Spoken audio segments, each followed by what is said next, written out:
Harka fuunee akkam jirtu kabajamtoota hordoftoota Firootek aan Firaaludha Firootek irraati. Kun har'as viidiyoo haaraa isiniif qabadhee dhufeera. Viidiyoon kun har'as saffisa intarneetii jechuunis daataas ta'ee Wi-Fi akkamittiin akka madaaluu dandeessan isinitti agarsiisa. Kana gochuufis appilikeeshinii yookiin moosaajii kamillee daawunlood gochuun isinirraatiin eegamu.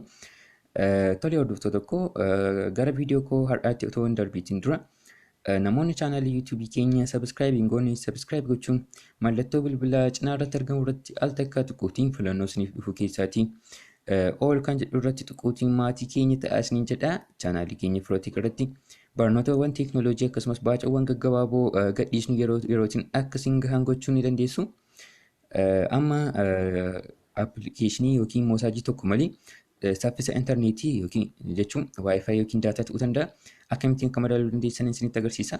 Kana gochuufis fakkeenyaaf biroosarii kamillee kan bilbila keessan jiru irra deemtu jechuudha. Dura daataa keessan banaa gootu.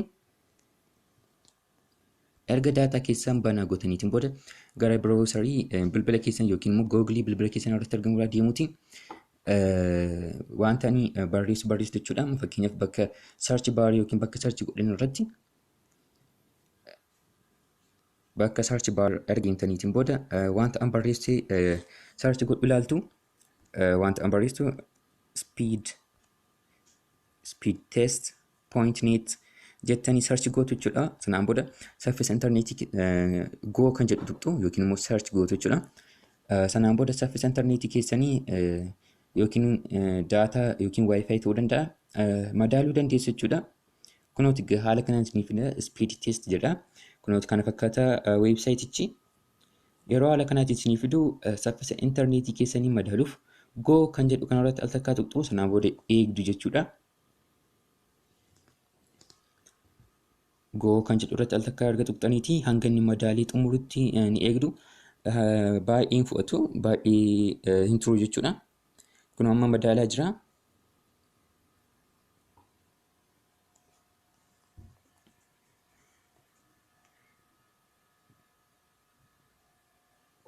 Tolee hordoftoota tokko kunooti gamma saffisa intarneetii keessanii madaalaa jira jechuudha.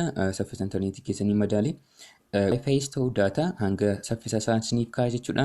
Meegaabaayit per sekondiidha kan inni safaru jechuun sekondii tokko keessatti meegaabaayit hammam akka inni saffisni isaa hammam akka ta'e madaalee jechuudha. Kunooti akkuma argitanidha. Asirra ka'a afureejii isaa jechuudha. Erga madaaleetiin booda saffisa intarneetii keessanii afureejiitiin isiniif ka'a.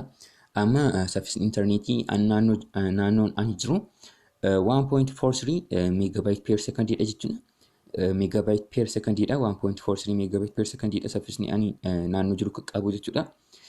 Irra deebitanii teest gochuuf yookiin immoo irra deebitanii saffisa isaa ilaaluuf teest agiin kan jedhu tuqxu.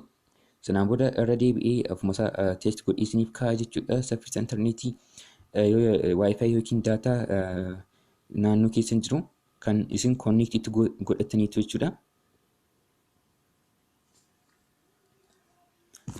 Konneektiin jedha. Sanaan booda ofuma isaa saffisa isaa afureejiitiin ka'a jechuudha. Saffisni isaa minimaamii fi maaksimaamii madaalii giddu galeessa isaa isiniif ka'a jechuudha. Kunuuti gamma madaalaa jira.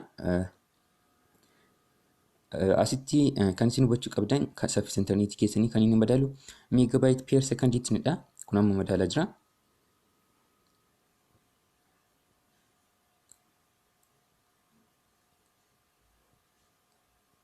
Erga madaalee xumureetii bakka itti marsaa jiru kunoo afureejii isaa ka'a jechuudha. Amma immoo saffisni intarneetii 1.30 meegaabaayit per sekondiidha jechuudha. Tolee hordoftoota koo viidiyoon keenya har'aa kana fakkaata ture. Yoo viidiyoon keenya tole laayik godhaa. Yoo gaaffii qabaattan koomentii irra nuuf kaa'aa. Sabiskiraayib gochuun afaanii fi aartii keessan guddisuu keessatti qooda fudhadhaa. Hanga viidiyoo biraan wal agarrutti nagaatti.